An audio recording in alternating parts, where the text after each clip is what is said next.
Well, navigating leadership challenges in EEO in a changed world, to us, really came in the definition of how we saw a changed world.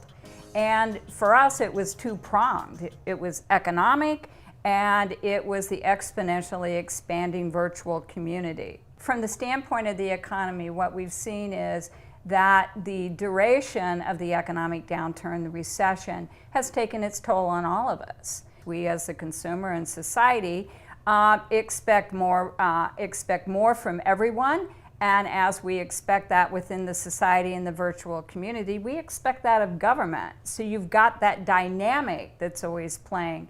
And we used to have a pendulum that would swing back in an economy and things would go back to where they used to be.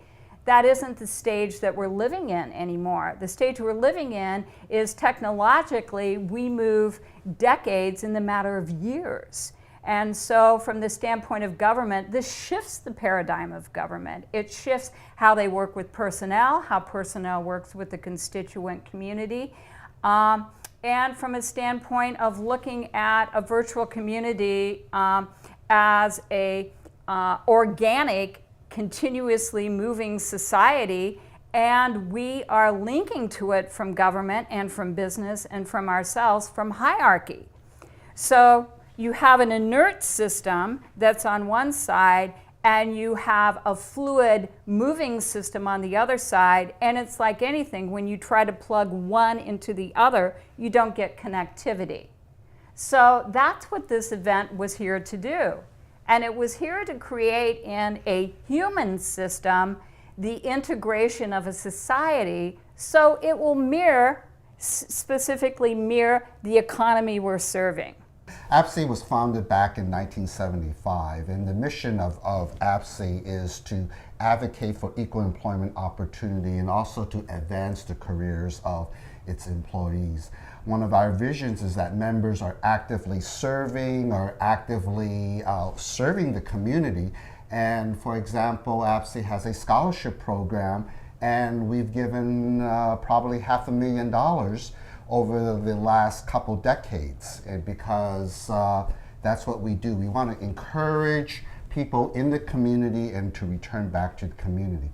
What's going on here today was actually a year in the making, and we had a steering 15 committee. months? Yeah, 15 months in the making, and we had a steering committee that has guided this. But what we wanted to be able to do is to give a panoramic view of government, and all of us know that California is the state leading the economy, and what we were able to achieve today over these last 15 months is to bring together literally the leadership of our state's economy.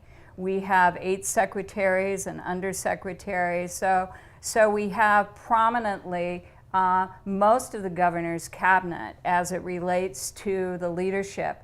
But we wanted people to see, both the attendees and the speakers themselves, to understand their independent contribution, but simultaneously the interdependent strength of a total economy.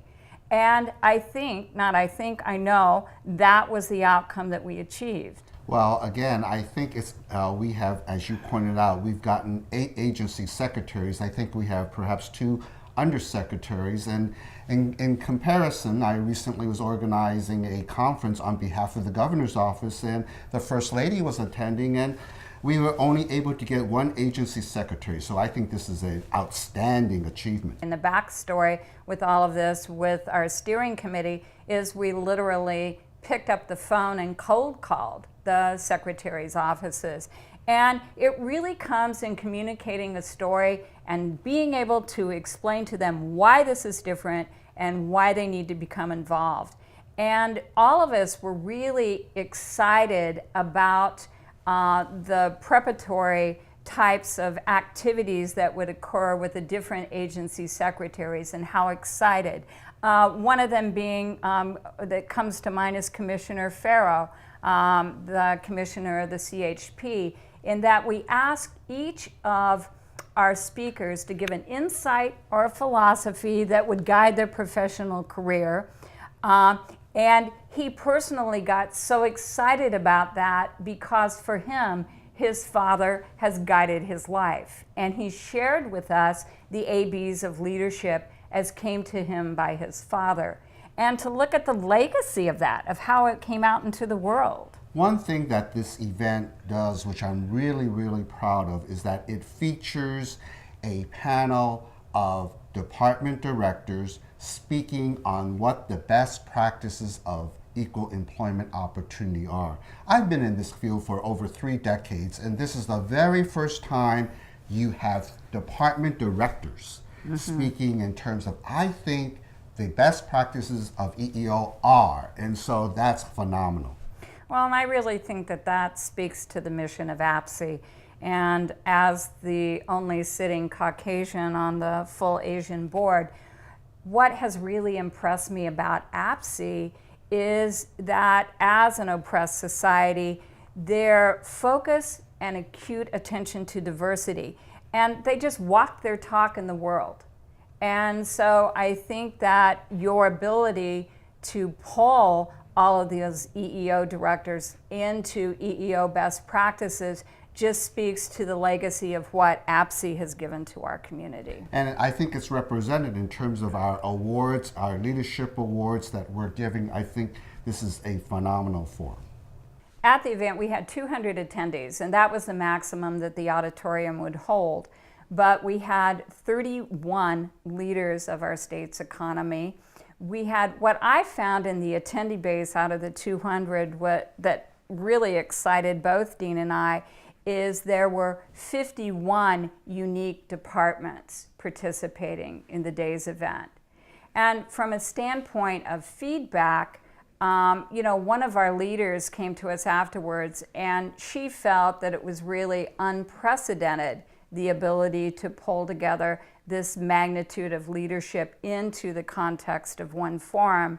And I just think it was the collective energy of our steering committee, of those present, that actually was able to propel it to that level and type of outcome that we achieved. And one of the comments also was that the participants were amazed. As you said earlier, that we had 10 of the 13 agency secretaries represented, that the secretaries themselves came, so people had never seen that before. Even our constitutional officer said, gee, I don't know that I could have drawn that number.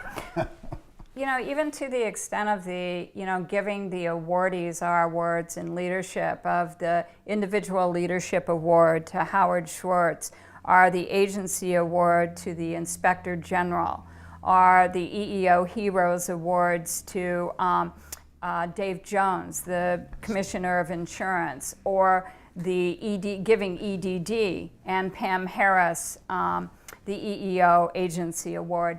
We had Marty Morgenstern come to us and represent the governor's office, and you could just see the love for this person, the respect for this person was palpable. That he had served in the governor's first administration, here he was serving in this administration. And to hear the recipient in terms of Howard Schwartz saying, not only have you made my day, made my month, but you've made my year. Yeah. So there was real sincere appreciation in terms of being recognized. Yeah, I think in this economy we've all been so impacted that it's created a stressful environment for all of us. And that human touch that looks out and recognizes the contribution you've made to society and what you have given happens all too infrequently.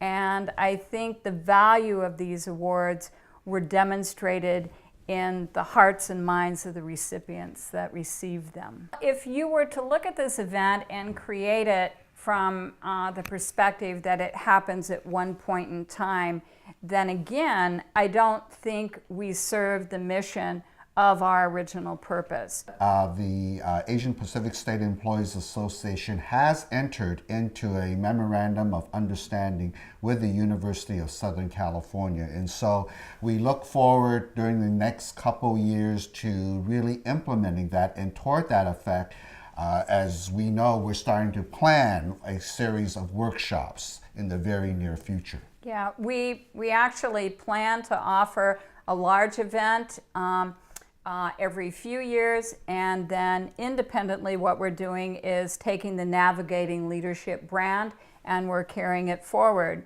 So we're fortunate to have much of the leadership enthusiastic that presented at this event come in and teach workshops in an ongoing manner to government and the public community. Whole systems is really not jargon. It's a way of describing or creating a mirror that actually reflects on social communities and virtual communities. As an example, the graphic that we put up for all of our attendees is we look at the hierarchical world that we live in. And hierarchy is not just government, it's private enterprise, and there's a lot of hierarchy in how we govern our own lives, of segmenting our lives rather than seeing life holistically and beyond that.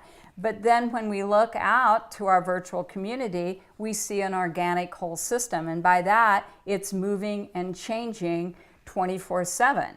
And so what you're doing is you're looking at a hierarchy that's inert and inflexible and operating from a chain of command, and you're trying to plug it into a fluid and agile marketplace. And I think that's why we're not getting the connectivity. So to intricately put together this event, what we did is we paralleled it to a wheel where the hub was the goal and the spokes were the resources that connected to the hub to produce the goal and achieve the outcome. And so we had the New Paradigms Roundtable where the hub was tools that would guide people in thriving in a changed world. Or if you look at the Secretaries Roundtable, the goal was to look at the challenge that your agency has faced, but from the perspective of opportunity it created. And then in the EEO best practices, the hub of that wheel were the EEO best practices with the interdependent strengths of the contributing speakers to that. And so what you were able to see was not only the independent value that each agency created to the whole of our state's economy, but the interdependent panoramic strength of what occurs when you see the whole of who we are as a society or as an economic system. And I think that was the thing, Dean, that was so surprising to everyone, our speakers as well as our attendees alike, is the ability to have even our secretaries don't have the capacity to communicate in this type of forum with each other.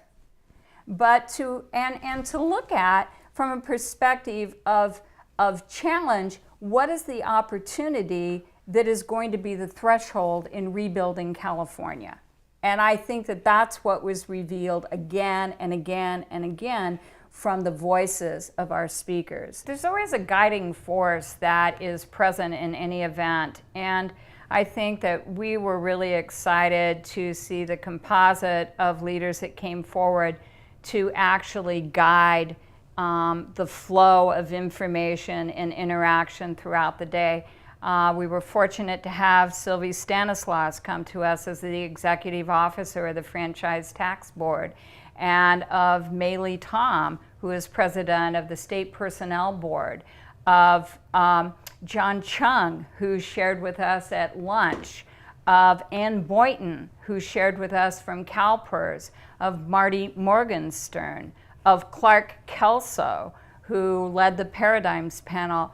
In each one of them, there was this introspection that allowed them to reach in and pull from them what has guided them, and then based upon the energy and the momentum and the interconnectivity as the day went forward, they gave really profound, insightful value. And as you pointed out, in terms of what happened to May Lee Tom, in terms of leading a panel of 10 agency secretaries on that. And so I think it's really quite amazing in terms of we were able to get that type of number of secretaries. Yeah, and with May Lee, when you reach that place of professional stature, you reach a point of truly wanting to give back and of having the wisdom and the lessons learned on leadership. And so even in planning, she said, I don't simply want to moderate. I want to share my perspectives on leadership.